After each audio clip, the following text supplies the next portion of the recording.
દરેક દિવ્ય હરિભક્તોને જય સ્વામી નારાયણ।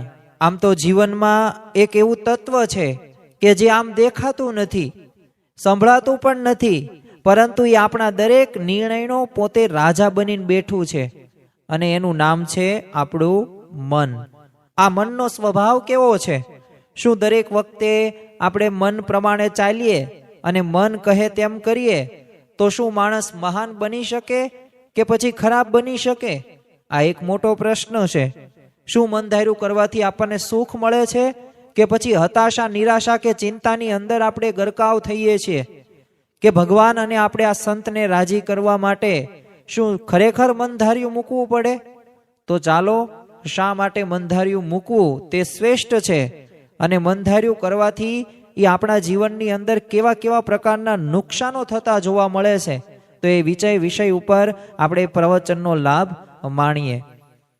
શ્રીમદ સદગુણશાલિનમ ચિદ ચિદે વ્યાપ્યમ ચ દિવ્યાકૃતિમ જીવે સાક્ષર મુક્ત કોટિ સુખદમ નેકાવતારાધિપમ જ્ઞેયમ શ્રી પુરુષોત્તમમ મુનિવરે વેદાંતકીતમ વિભુ તન્મૂળાક્ષરયુક્તમેવ સહજાનંદમ ચ વંદે સદા કૃપા કરો મુજ ઉપરે સુખનિધિ સહજાનંદ ગુણ તમારા ગાવવા બુદ્ધિ આપજો સુખ કંદ ગુણ તમારા ગાવવા બુદ્ધિ આપજો સુખ કંદ।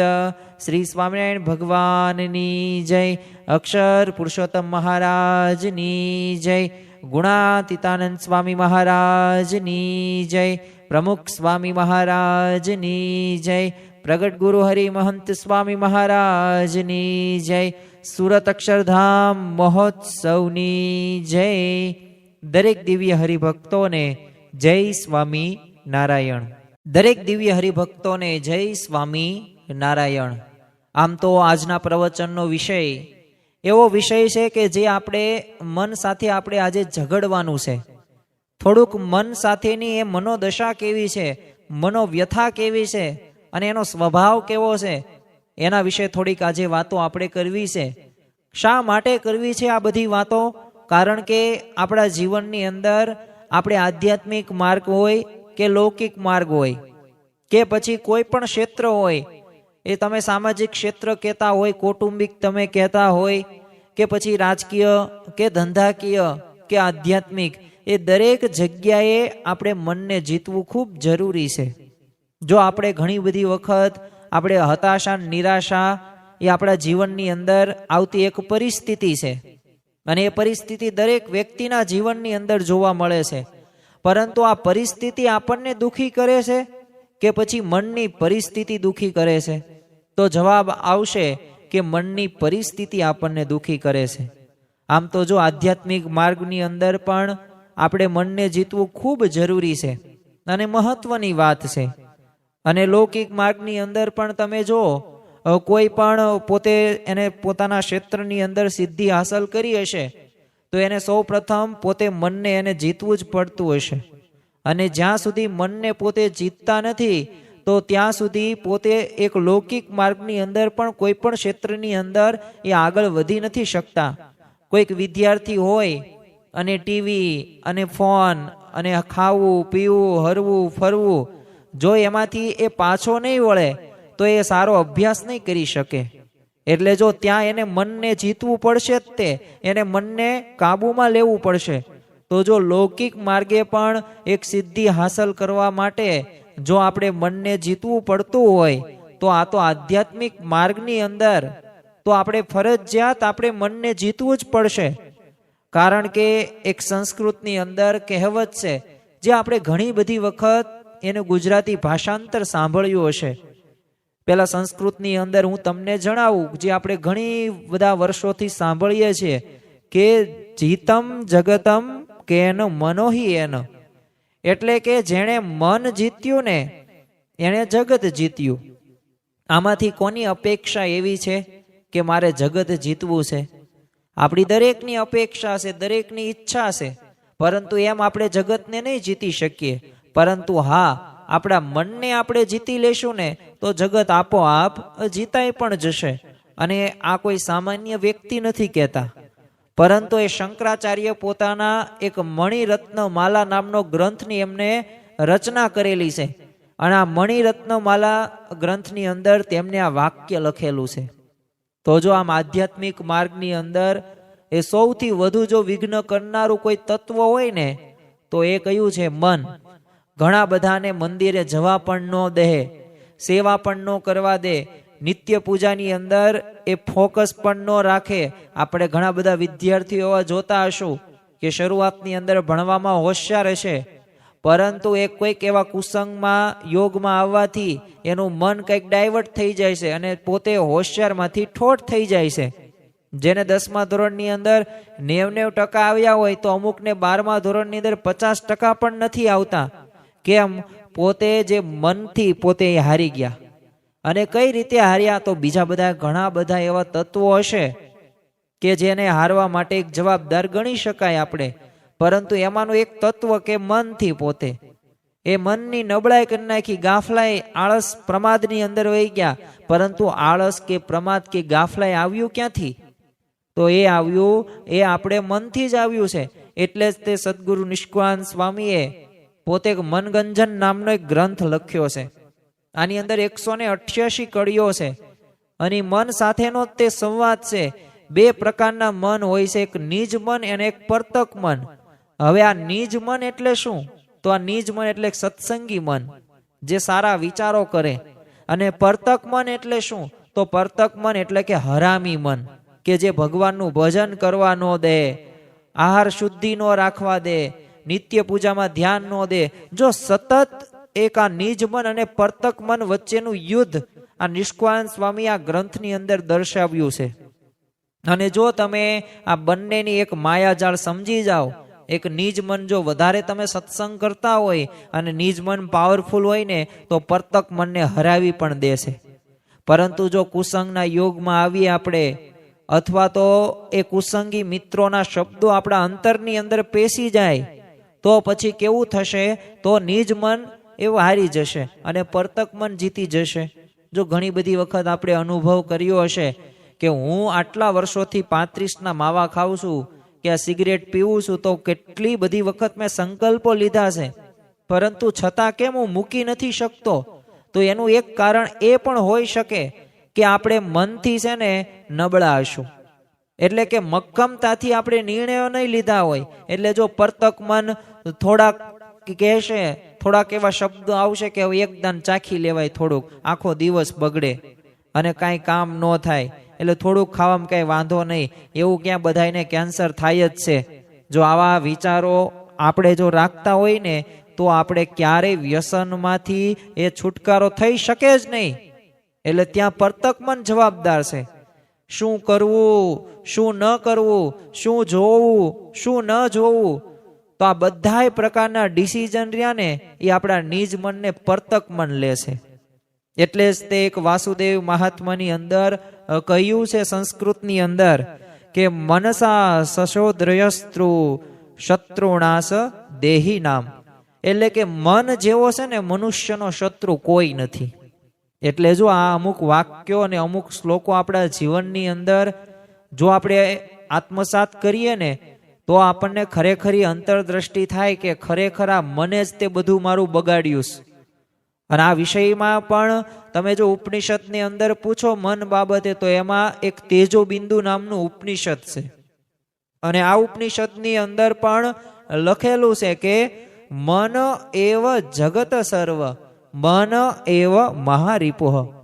એટલે કે મન જ છે ને સર્વ જગત છે અને મન જ એક મહાશત્રુ છે. તો જો આને આપણે ઓળખવો પડશે. જ્યાં સુધી ઓળખશું નહીં ને ત્યાં સુધી કાર્ય થશે નહીં.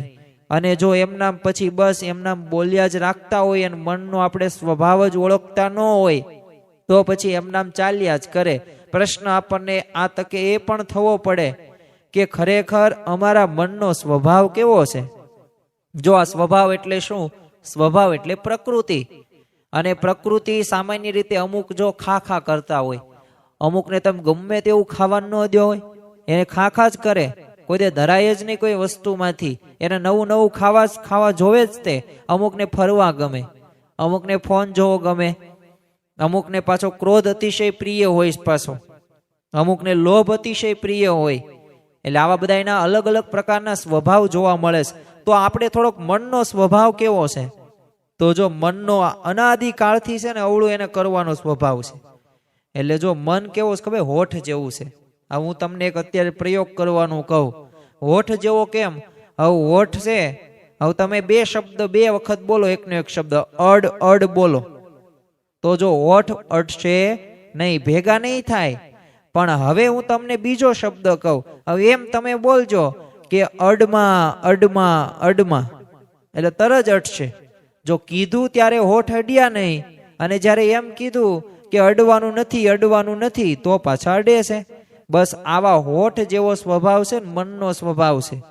એટલે મનને જ્યાં જવા માટે રોકીએ ને ત્યાં જ એને એવું કરવું, ત્યાં જવું હોય ને પાછું એવું કરવું હોય. ઘણી બધી વખત આપણે સ્કૂલની અંદર ભણતા હોય, બાળપણની અંદર, તો સ્વાભાવિક રીતે તમને એક સૂચના શિક્ષક દ્વારા આપવામાં આવે ને કે આ 3-4 રૂમ છે ને, એમાં 3 રૂમમાં જવાનું, પણ આ ચોથા રૂમમાં જવાનું નથી. પછી આપણને કોઈક પ્રવાસની અંદર ગયા હોય ત્યારે કીધું કે અહીંયા આવવાનું નથી, બીજે બધે જવાનું. તો આપણે બીજે બધે ફરીએ ને પણ મનમાં કયો વિચાર હોય, ઓલા પણ કેમ ના પાડી હશે, ન્યા જોવા જેવું હશે, આ 3 રૂમ તો બરોબર છે, જોવા જેવું ચોથી રૂમમાં જ હશે. તો જો આપણે તરત તે ત્યાં જઈએ છીએ. એટલે કારણ શું છે? એનો સ્વભાવ કેવો છે? વિરુદ્ધ દિશામાં જવાનો છે. આપણે જે દિશાની અંદર એ મનને વાળવા માટે પ્રયત્ન કરતા હોઈએ છીએ, પરંતુ ત્યાં મન જતું નથી. આ મનની જો અવળાઈ છે. એટલે બીજું બધું કરીએ, પણ આપણે ભગવાન અને સંત આપણને જે આજ્ઞા આપે, જે ઉપાસનાની વાત કરતા હોય, તો એમ આપણે કરવું ગમતું નથી. તો બસ આને જ એક મન ધાર્યું કહેવાય. એટલે આ મનનો સ્વભાવ રહ્યો ને, મન ધાર્યું કરવાનો.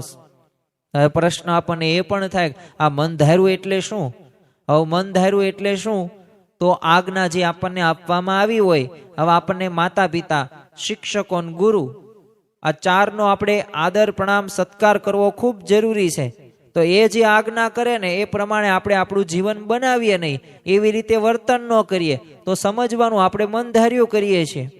ઘણા બધા તમે જોતા હશો કે નિયમ ધર્મ આપણને આપવામાં આવે, એ તો સત્સંગ દીક્ષાની અંદર લખે મહંત સ્વામી મહારાજ, એ તો શિક્ષાપત્રીમાં લખેલા હોય, એ વચનામૃતને સ્વામીની વાતોની અંદર કીધું હોય, એવા કાંઈ નિયમ ધર્મો કાંઈ બધાય પાલન ન થાય, આ તો કળયુગ છે.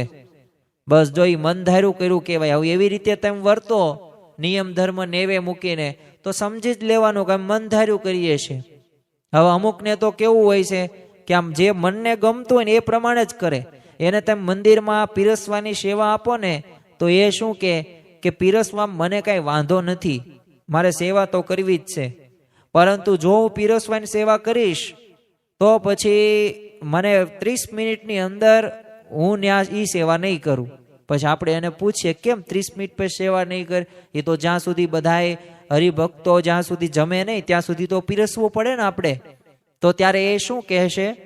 પોતે મનને ગમે વાળો સ્વભાવ વાળો વ્યક્તિ એ એમ કહેશે કે પછી પાછળ છે ને 1-2 મિષ્ટાન ખૂટી જાય છે, પછી જમવાનું ગરમા ગરમ મળતું નથી, પછી મારી ભૂખ મરી જાય છે, તો પછી સેવામાં જોડાવાની જરૂર જ નથી. એટલે ઘણી બધી વખત આપણે છે ને મનધારી સેવામાં જોડાતા હોઈએ છીએ.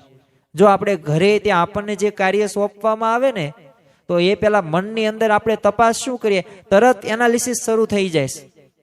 જો કોમ્પ્યુટરનું મગજનું ની CPU છે, ત્યાં સેન્ટ્રલ પ્રોસેસિંગ યુનિટ, આપણે ઇનપુટ જે દાખલ કરીએ પછી પ્રોસેસ થાય CPU ની અંદર, અને પછી આઉટપુટમાં તમે એ દ્રશ્ય બધું જોઈ શકો. જે જ રીતના કર્યું હોય, તમે ઇનપુટ દાખલ કર્યું હોય એ પ્રમાણે થાય. તો એમ માણસના શરીરની અંદર છે ને મગજરું ને, મગજ એટલે મન આપણું, આ જ મુખ્ય આપણું ગણી શકાય. એ જેમ તે રિપોર્ટ દેશે ને એવી રીતે આપણે એનાલિસિસ કરીશું કે મને આ સેવા આપી તો આ સેવામાં તો આટલો સમય જશે, આટલા મારા દેહને કષ્ટી થશે, પછી ઘરે મારે મૂકવા જવાનું છે, તો આ સેવા ન કરાય. તો એને જે ગમશે એની સેવા કરશે, તો એનું કંઈ ફળ યથાર્થ તમને મળશે નહીં. એટલે આને મન ધાર્યું ગણી શકાય. પછી મન ધાર્યું સામાન્ય રીતના મનને જે સારું લાગે ગમે તે બસ એવી જ રીતે પ્રમાણે કરતો હોય ને પાછું સારું માનતો જ હોય, ના ના હું તો સેવા કરું જ છું, પણ જો ખરેખર એક સાચી રીતે સેવા ગણી ન શકાય. ટૂંકમાં છે ને મન ધાર્યું એટલે મનની સાથે ચાલવાનું નહીં, શાસ્ત્રો, સત્પુરુષ, ભગવાન વચન પ્રમાણે વર્તવું, એ ખરેખર એ આપણે એ પ્રમાણે કરીએ ને તો આપણે આગળ વધીએ.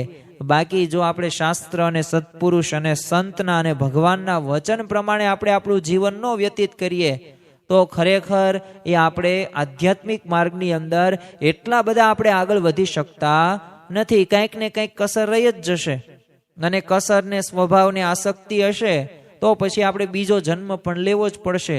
કારણ કે નિયમમાં ન વર્ત્યા, આજ્ઞામાં ન વર્ત્યા, મન ધાર્યું કર્યું અને ભગવાન અને સંત અને શાસ્ત્રના વચન પ્રમાણે આપણે આપણું જીવન ન બનાવ્યું એટલે આપણામાં કસર હોય જ તે. અને કસરવાળા ખામીવાળાને ભગવાન કઈ અક્ષરધામમાં લઈ જાય નહીં. તો જો આપણે અક્ષરધામમાં જવું હોય ને તો મંધાર્યું મૂકવું જ પડશે. અને અનંત જન્મોથી આ મંધાર્યું જ આપણે કરીએ છીએ ને એટલે જ આ જો આ જન્મ મરણના રોગ ટળતા નથી. અને ખરેખર મંધાર્યું કરો ને એનાથી અવનતિ જ થાય છે. કારણ કે આધ્યાત્મિક માર્ગની અંદર જો મંધાર્યું કરવાથી કરેલી બધી તમે જેટલી મહેનત કરી હોય, તપ કર્યા હોય, વ્રત કર્યા હોય, જપ કર્યા હોય, પ્રદક્ષિણા કરી હોય, એ બધી પ્રકારની મહેનતમાં પાણી ફરી જાય. એટલે જ તે મુક્તાનંદ સ્વામીએ કીધું છે, મનમત થઈને તું કોટી સાધન કરે, સદગુરુ શબ્દ વીણ સર્વે કાચું. કાચું છે. તમે જો મંધાર્યું બધું કરો છો, કોટી સાધન એટલે કરોડો સાધનો તમે કરો, પરંતુ જો સદગુરુના શબ્દ વિના એ બધું કાચું કાચું ને કાચું જ છે. ને તમે જો મંધાર્યું કરશો તો ભગવાન એમ કઈ જીતાશે પણ નહીં.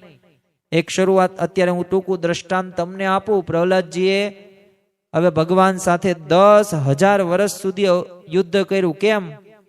એને ભગવાનને જીતવા થા તો ન જીતાયણા, પરંતુ પછી નાસીપાસ થઈ ગયા. ભગવાન એની પાસે આવે કે એમ આમ યુદ્ધ કરીને હું જીતાય એમ નથી, તું મારી ભક્તિ કર, તપ કર, એટલે હું ભક્તિ કરીને વશ થઈ જઈશ. તો જો પેલા મન ધાર્યું કર્યું તો 10,000 વર્ષ સુધી યુદ્ધ કર્યું તોય તે પ્રહલાદજી પોતે જીતી ન શક્યા ભગવાનને. પણ પછી 6 માસ, ખાલી કેટલા માસ? 6 માસની અંદર પોતે તપ કરે છે ને ભગવાન પ્રસન્ન થઈ જાય.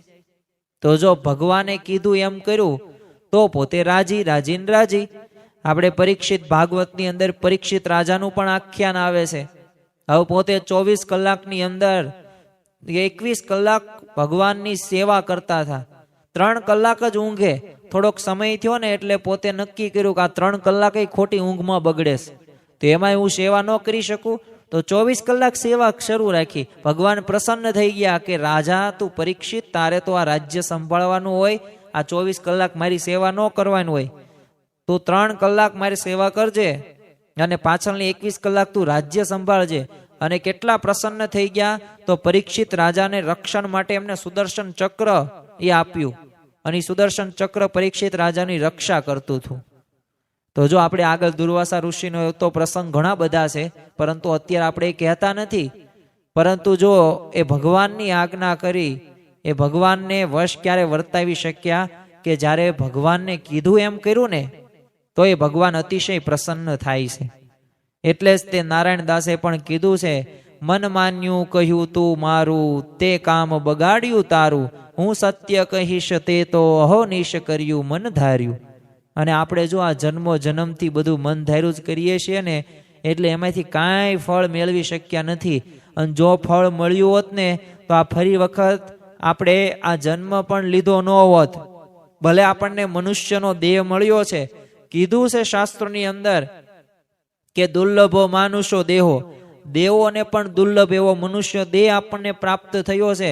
પરંતુ જો આપણું કલ્યાણ નથી થયું, આપણામાં કંઈક કસર કે સ્વભાવ કે કંઈક આસક્તિ રહી ગઈ છે, હવે આ જ્ઞાને કરીને આ કસરને ટાળવાની છે, મન ધાર્યું મૂકવાનું છે. ને ભગવાન અને સંતને શું ગમે છે? હું કઈ રીતે અક્ષરધામમાં જઈ શકું, હું કઈ રીતે બ્રહ્મરૂપ થઈ શકું, બ્રાહ્મી સ્થિતિને પ્રાપ્ત કરી શકું, બસ આ જ પ્રયત્નો આપણે કરવાના છે સતત. તો જ આપણો મોક્ષ થશે.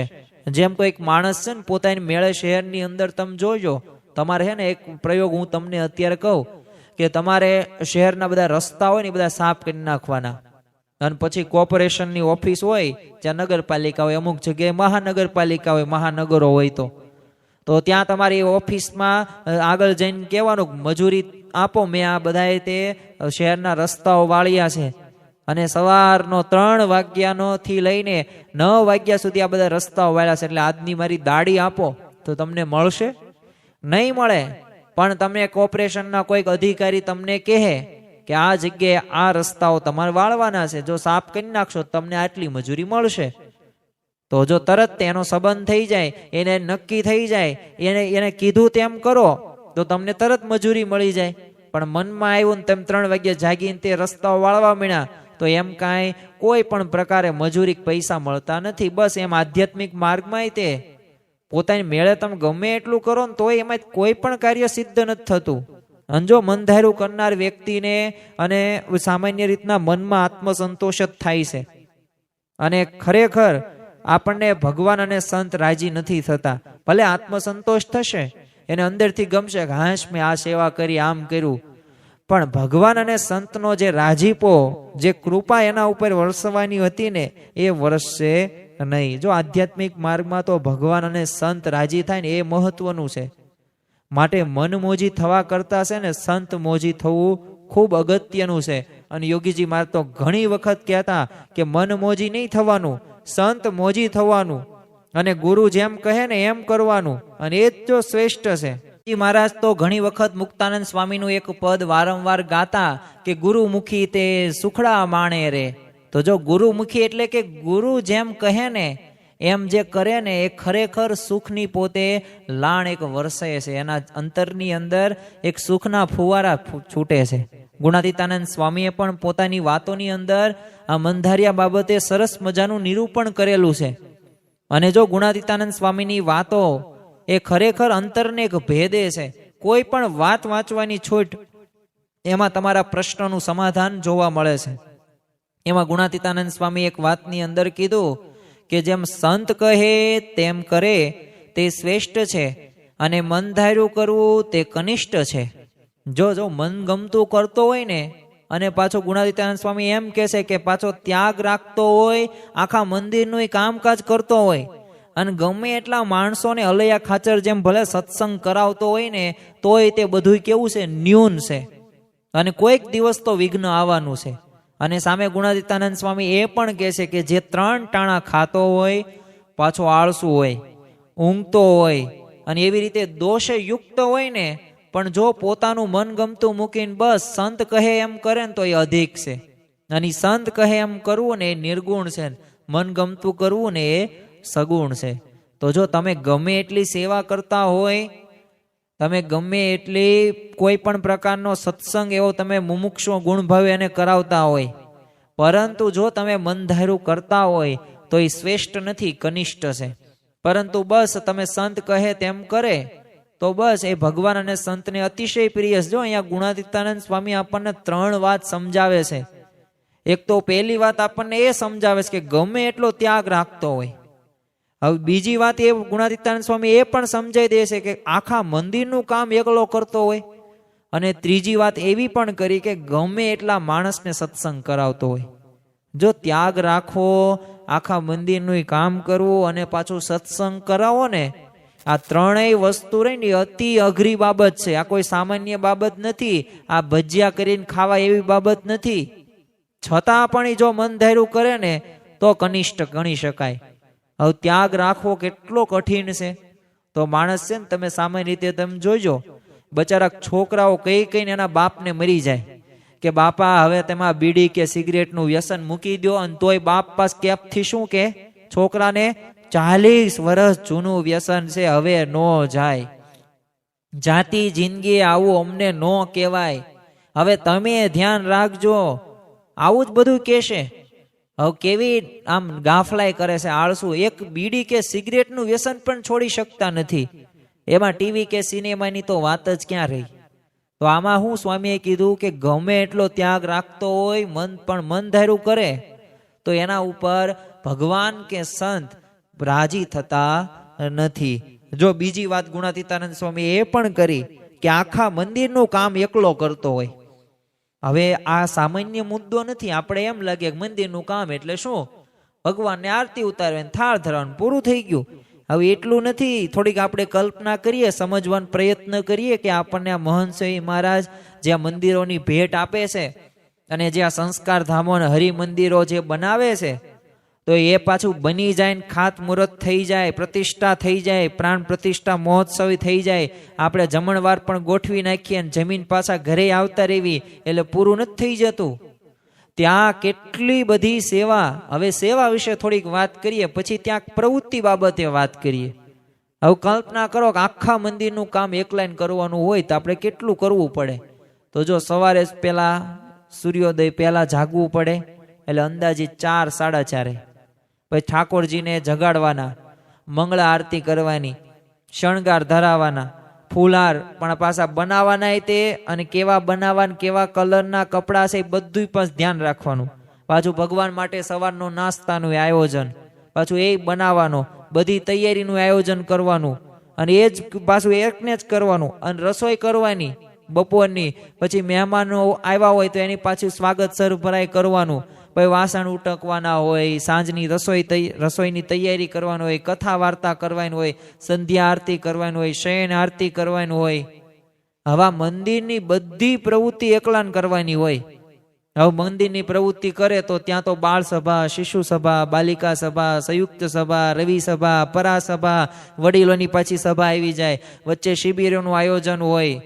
તો આવું તો ઘણું બધું એક્સ્ટ્રા તો ઘણું બધું આવે. પછી સમયા મહોત્સવ હોય, તો જન્મ જયંતિના ઉત્સવો હોય, ધનુર્માસની કથા શ્રવણ હોય, ચાતુર્માસમાં આવે હિંડોળા ઉત્સવ આવે. તો કેટલી બધી પ્રવૃત્તિઓ થાય અને કેટલી બધી સેવા કરવાની થાય. પણ એ સામાન્ય કઈ વાત નથી.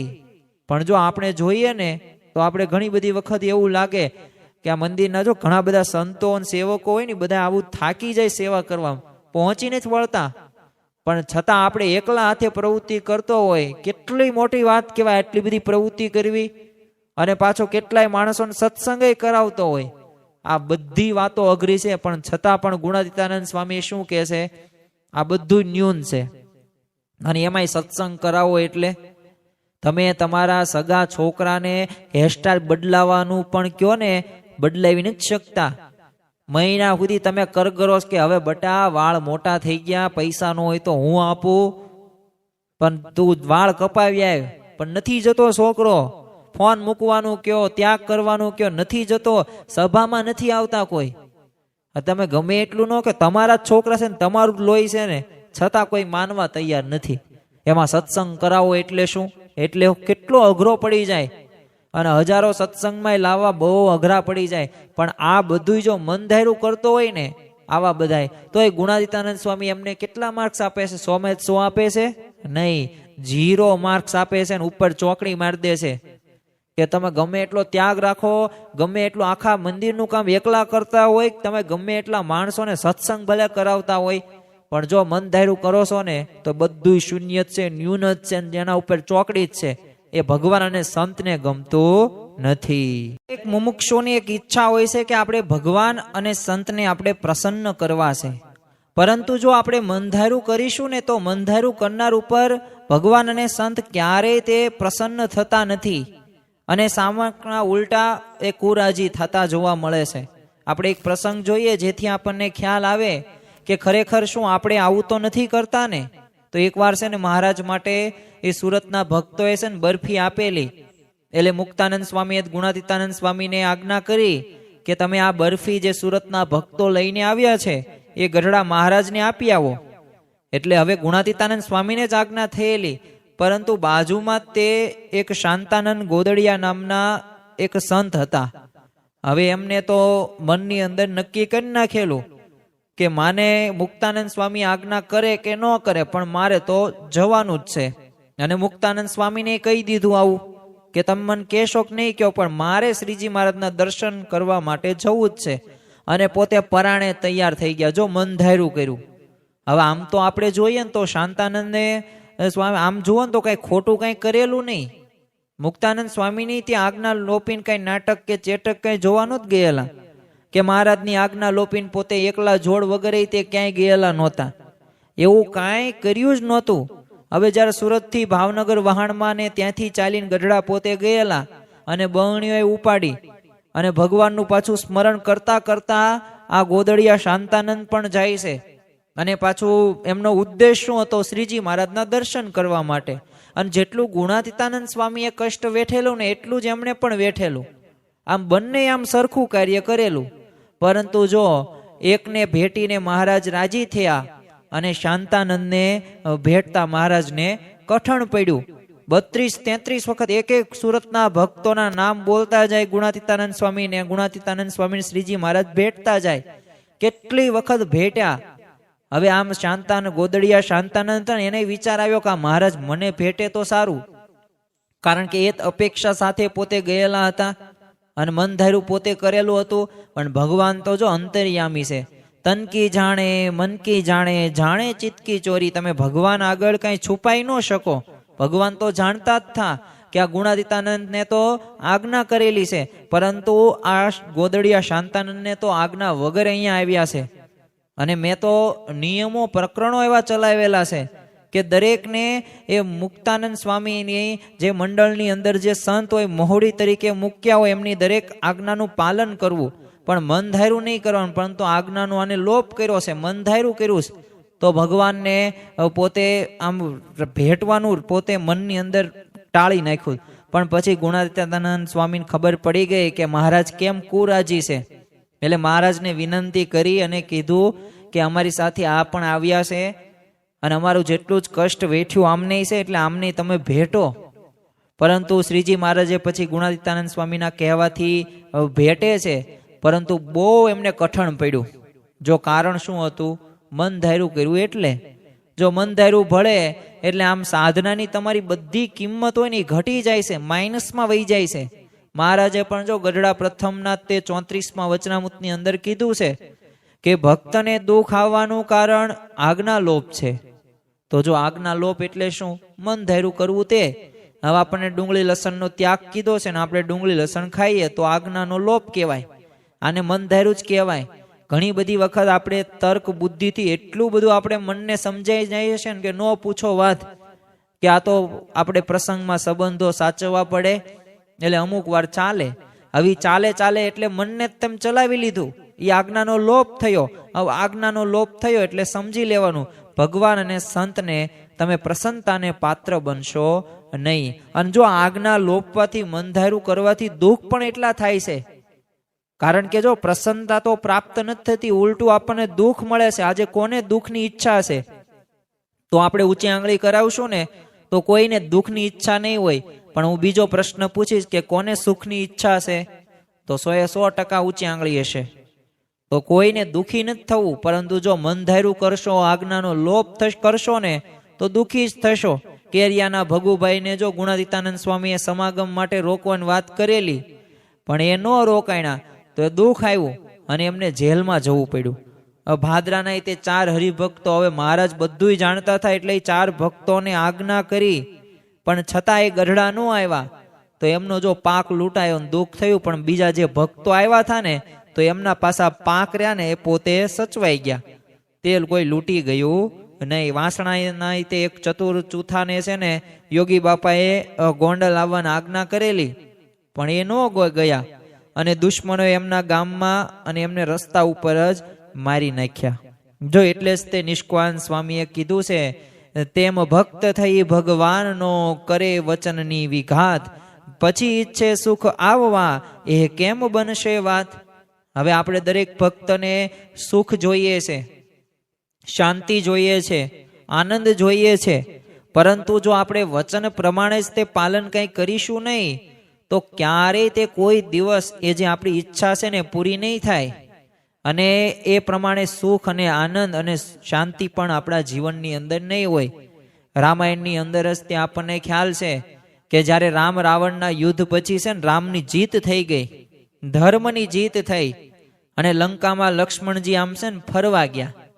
એટલે ત્યારે રામને બધી ખ્યાલ હતો, એટલે લક્ષ્મણજીને છે ને એક સૂચન આપ્યું, આજ્ઞા કરી કે તું તમ તાર બધુંય કરજે, પણ આ રાવણની જે ગાદી રહી ને આ ગાદી ઉપર ન બેસતો.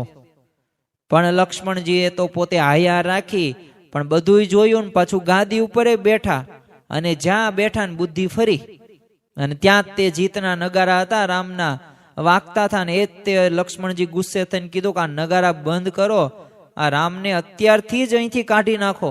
હવે વિચાર કરો, 14 વર્ષ 24 કલાક રાત દિવસ ખડે પગે એ સેવા કરનાર લક્ષ્મણજી એની મતિ બુદ્ધિ ભ્રષ્ટ થઈ ગઈ. કારણ શું હતું? એ પોતે ત્યાં ગાદીએ જો આજ્ઞાનો લોપ કર્યો. તો આમ જો ખરેખર આજ્ઞા થોડીક પણ આપણે લોપી તો જો આ લક્ષ્મણજીનું કેવું મન ફરી ગયું. તો આમ આપણે આજ્ઞા લોપવી, મન ધાર્યું કરવામાં ઘણા બધા પ્રકારના દુઃખ જોવા મળે છે. શ્રીજી મહારાજે શિક્ષાપત્રીની અંદર કીધું છે કે આપણો જે વ્યવહાર સંસારની અંદર રૂડા અક્ષરે એ નોંધ રાખવી, જમા ઉધારનો ચોપડો રાખવો. એ સિવાય પણ આપણને જે એકાદશી કરવાની કીધી હોય, જે પ્રમાણે સ્વામીની વાતોનું વચનામૃતનું વાંચન કરવાનું કીધું હોય, તો જો એ પ્રમાણે કરતા હોય ને તો આપણે સુખી સુખી ને સુખી. બાકી જો તમે તમારી રીતના મન ધાર્યું કરો તો હકીકતની અંદર તમે દુઃખને પાત્ર જ બનશો. મહંત સ્વામી મહારાજે પણ સત્સંગ દીક્ષા ગ્રંથની અંદર તેમને લખ્યું છે કે તમે બાળપણથી જ તે સારી વિદ્યા પ્રાપ્ત કરવી, વ્યસનોનો ત્યાગ કરવો, દુરાચારનો ત્યાગ કરવો, ખોટું ન બોલવું, ચોરી ન કરવી. હવે જો આ પ્રમાણે તમે ન કરો તો તમારું જીવન કેવું થાય? જીવન સારું ન થાય. તમારી કારકિર્દી સારી રીતે ઘડાય નહીં અને ઘડતર ન થાય તો એની કોઈ કિંમત પણ નથી આ લોકની અંદર. અને જો મનધાર્યું કરનારના જીવનની અંદર વિઘ્ન આવે જ છે, અને વિઘ્ન આવે છે એટલે પછી એ દુઃખી પણ એટલો જ થાય છે. એક પ્રસંગ આપણે જોઈએ, બોચાસણમાં જ્યારે ઉત્તમચરણ દાસ નામે એક છે ને સારા સાધુ હતા. હવે યોગી બાપાએ એમને કીધેલું કે તમે અમારી સાથે વિચરણમાં આવો. કારણ કે જો યોગી બાપા અક્ષર બ્રહ્મ ને બધુંય જાણે છે. કારણ કે 5 અનાદિ તત્વ જીવ, ઈશ્વર, માયા, બ્રહ્મ અને પરબ્રહ્મ. હવે માયાથી તો આ જીવ અનાદિથી અટવાય છે. હવે એમાં ઉપર આવે બ્રહ્મ, જે પરબ્રહ્મ સુધી આપણને પહોંચાડે. આ બ્રહ્મ કહેતા અક્ષર, અક્ષર કહેતા અક્ષર બ્રહ્મ. વર્તમાન કાળે એવા અક્ષર બ્રહ્મ એ પ્રગટ સત્પુરુષ એ મહંત સ્વામી મહારાજ.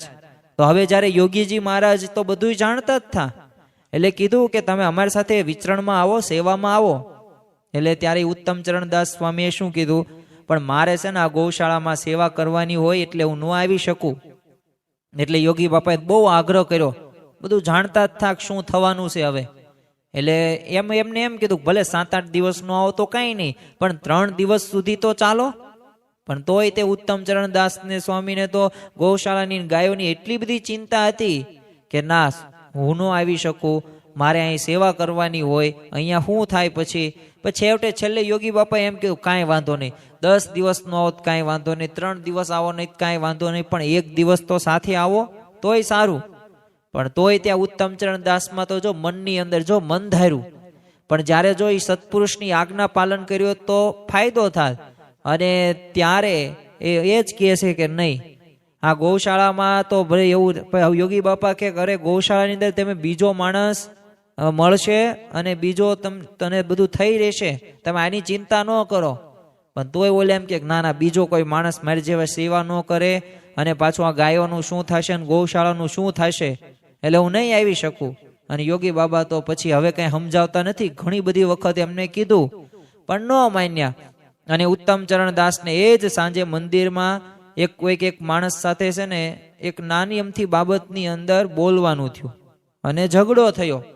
અને ઝઘડો થયો એટલું જ નહીં, આ ઉત્તમચરણ દાસ સ્વામી પોતે રિસાઈને પોતે ઘેર ચાલી જાય. જો વિઘ્ન આવ્યું કે ન આવ્યું?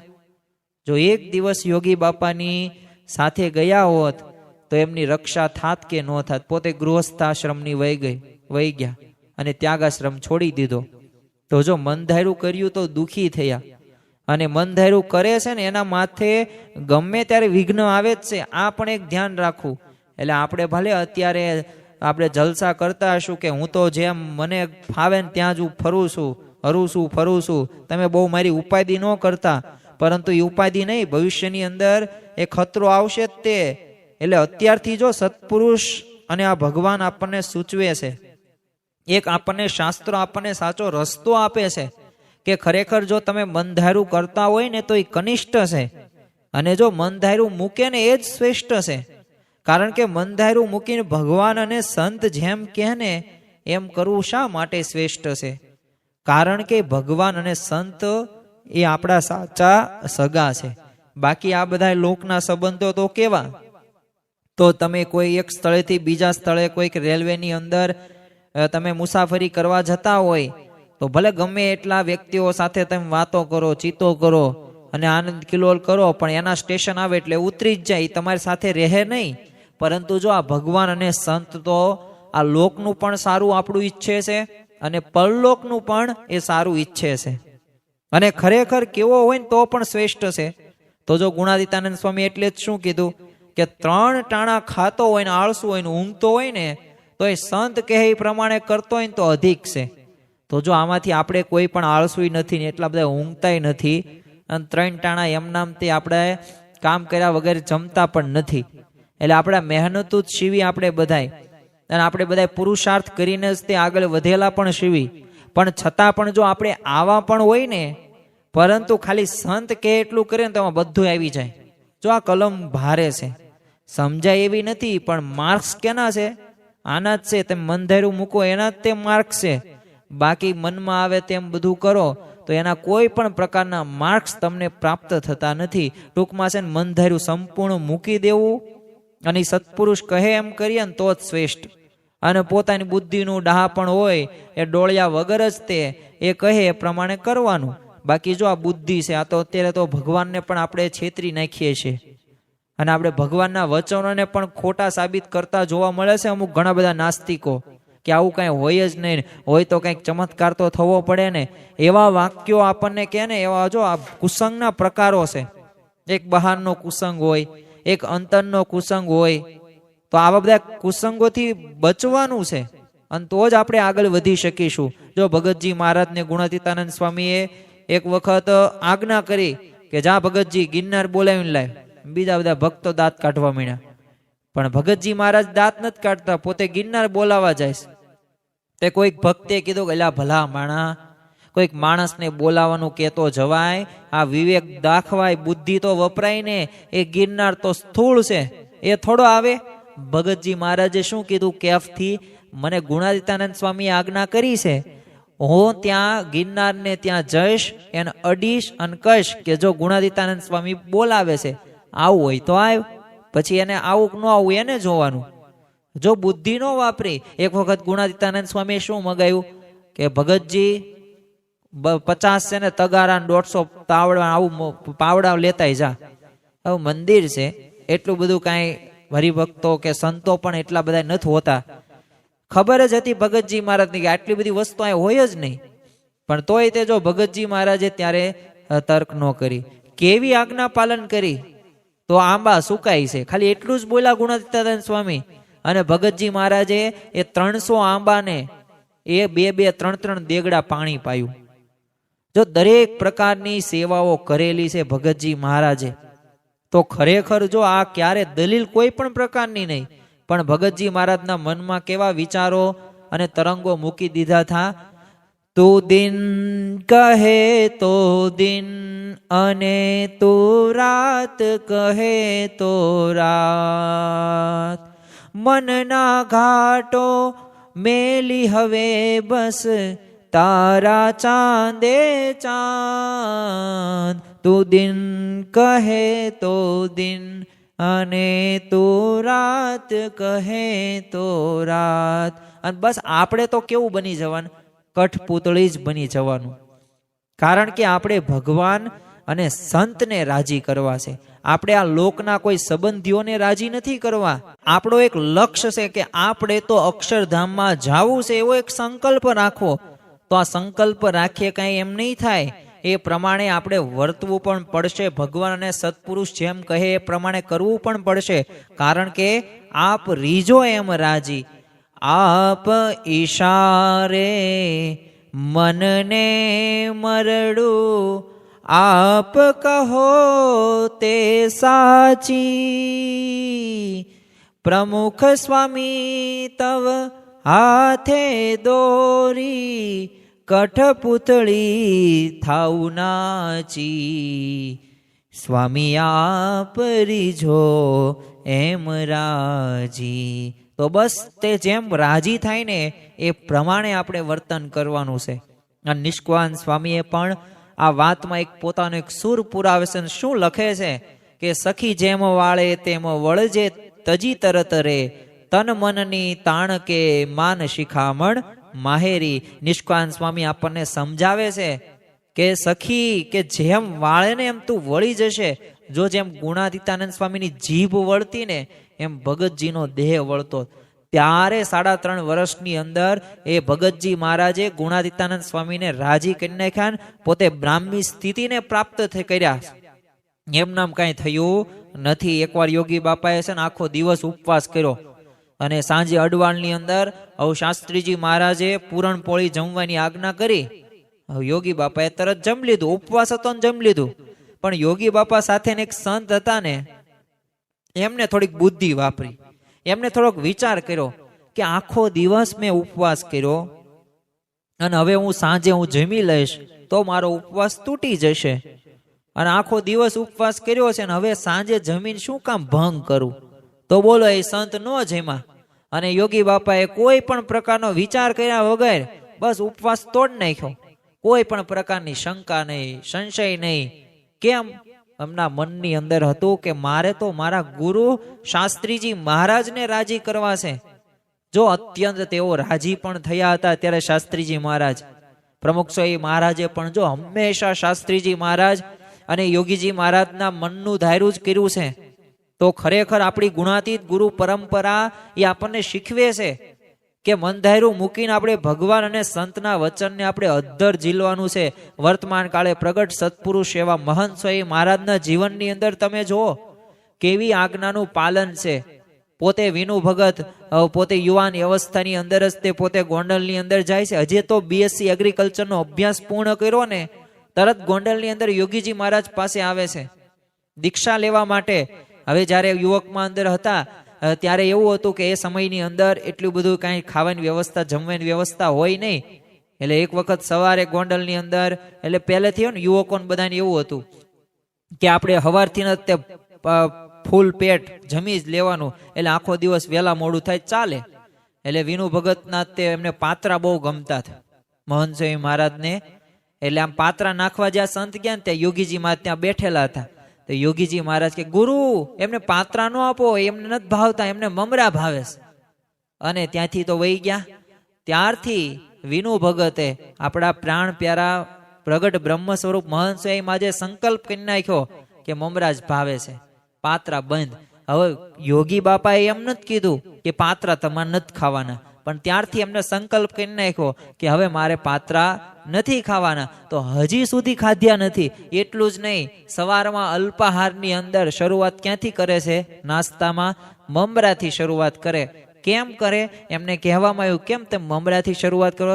ત્યારે મહંત સ્વામી મહારાજ કહે છે કે મને યોગી બાપાની એ સ્મૃતિ યાદ આવે ને, એ પ્રસંગ યાદ આવે ને, એટલે હું એ મનન ચિંતન કરું છું. તો જો આ આપણા ગુરુ છે, આ આપણને આ સત્પુરુષની આવી ભેટ થઈ છે, આટલી મોટી આપણને પ્રાપ્તિ થઈ છે. તો આપણા જે ગુરુ હોય, આપણા જે ભગવાન હોય, ઈષ્ટદેવ, એમને જે ગમે ને એમ આપણે કરવું જોઈએ. એક શિષ્યને એક પવિત્ર એક ફરજ છે. જેમ મોર પત્ની બિંદુ આવતા રત્યે લીએ છે રસે ભરેલડા, તેનો મયુર થાય તદવત થાય પડતા બિંદુના ઢેલડા. તેમ આવતા વચન વાલા તણા ગ્રહી લીએ નગર નર ગરજુ થઈ, તે પૂર્ણ પામે પ્રાપ્તિ ફરી ફેરવણી રહે નહીં હોય. એટલે ખરેખર આ નિષ્કાંત સ્વામીએ જે આપણને કહ્યું છે ને એ પ્રમાણે આપણને જે ભગવાન અને સત્પુરુષ જે કહે છે ને એમ આપણે અવશ્ય કરવું જ જોઈએ. હવે એક પ્રસંગ કહીને આપણે પૂરું કરીએ. હવે નારાયણ સિંઘે પોતે આપણા સનિષ્ઠ હરિભક્ત હવે યોગી બાપાની આજ્ઞા પ્રમાણે છે ને એમને પ્લેનની ટિકિટ રદ કરાવી નાખી. કારણ કે યોગી બાપા જાણતા હતા કે આ પ્લેનની અંદર જશે તો અકસ્માત થશે ને એમનું મૃત્યુ થશે. તો બોલો કાળને પણ રોકી નાખ્યો. અને જે પ્લેનમાં જવાના હતા બીજા જ દિવસે એ પ્લેન અકસ્માતમાં થયું અને એ સમાચાર પણ એમને સાંભળ્યા. એમને થયું કે યોગી બાપાએ મારી રક્ષા કરી, વિઘ્ન ટળી ગયું. માટે જો મોટા પુરુષના વચન પ્રમાણે એ વર્તવામાં અને મન ધાર્યું મૂકવામાં તે સુખ ને સુખ છે. માટે 100 વાતની એક વાત છે નવ કરશો આજ્ઞા લોપ. 100 વાતની એક વાત છે નવ કરશો આજ્ઞા લોપ. રાજી કરાવવાનું રહ્યું પરું પણ કરાવીએ નહીં હરીને કોપ. એ ભગવાન કે સંતને આપણે કુરાજી નથી કરવા, ભગવાન અને સંતને તો આપણે રાજી કરવા છે. તો રાજી એમનામ નહીં થાય. તેઓ તેમને જે ગમે છે એ પ્રમાણે આપણે આપણું જીવન બનાવીએ. જો નિષ્કાંત સ્વામી આપણને એટલે જ કહે છે, 100 વાતની એક વાત છે, આજ સમજો કે આવતા જન્મે સમજો, લાખ જન્મ પછી સમજો, આ સમજ્યા વિના કાંઈ છૂટકો જ નથી. ગુણાતીતાનંદ સ્વામી પોતાની વાતોની અંદર પણ કીધું છે. એમ આ વાત આપણે અત્યારે સમજી લેશું તો આપણું કલ્યાણ ને કલ્યાણ થઈ ગયું. તો આમ બધાય પ્રકારે મન ધાર્યું કરવામાં દુઃખ જ છે. જો મનનો સ્વભાવ છે મન ધાર્યું કરવાનો જ તે, પણ ત્યાંથી ભગવાન અને સંતને જે ગમે, જે વચનો કે ને એ પ્રમાણે વર્તવું જોઈએ. અને એ જ એક જીવ્યાનો સાર છે. અને શાસ્ત્રોમાં પણ આપણને અર્ક દર્શાવ્યો છે. તો આજના દિવસે મહારાજ સ્વામીના ચરણોમાં આપણે પ્રાર્થના કરીએ. ખરેખર તો આમ તો નિત્ય આપણે ઘણી બધી પ્રાર્થનાઓ કરતા જોવા મળીએ છીએ, પરંતુ ભલે મનનો ગમે એવો સ્વભાવ હોય, જો સ્વભાવને જીતી શકાય છે. કાંઈ જન્મથી કાંઈ સ્વભાવ હોતા નથી, તો અમુક સ્વભાવ આપણે પાડી દીધેલા હોય છે. ક્યાં તમે નાના હતા તમે ક્રોધ કરતા હતા? નહોતા કરતા ક્રોધ. એ તો જેમ જેમ તમે મોટા થતા ગયા એમ ક્રોધ કરવા માંડ્યા. તમે શું પહેલે જ સ્વાધ્યા હતા? તમે 10મા ધોરણમાં કે બીજા 5મા ધોરણમાં ભણતા હતા તો ત્યારે શું પ્રશ્ન એ હતો? નહીં, નહોતું. એવું કાંઈ હતું નહીં. ત્યારે તમે જે હતું એ બધું જમી લેતા હતા. તો બસ તેમાં આપણા જીવનની અંદર પણ આ મનનો ભલે સ્વભાવ મન ધાર્યું કરવાનો છે, પરંતુ એમાંથી આપણે બચી શકીએ છીએ, એમાંથી આપણે બહાર આવી શકીએ છીએ. અને ભગવાન અને સંતને આપણે રાજી કરવા માટે અવશ્ય એ ભગવાન અને સંત જેમ કહે ને એમ આપણે વર્તવું જોઈએ. શ્રી સ્વામિનારાયણ ભગવાનની જય.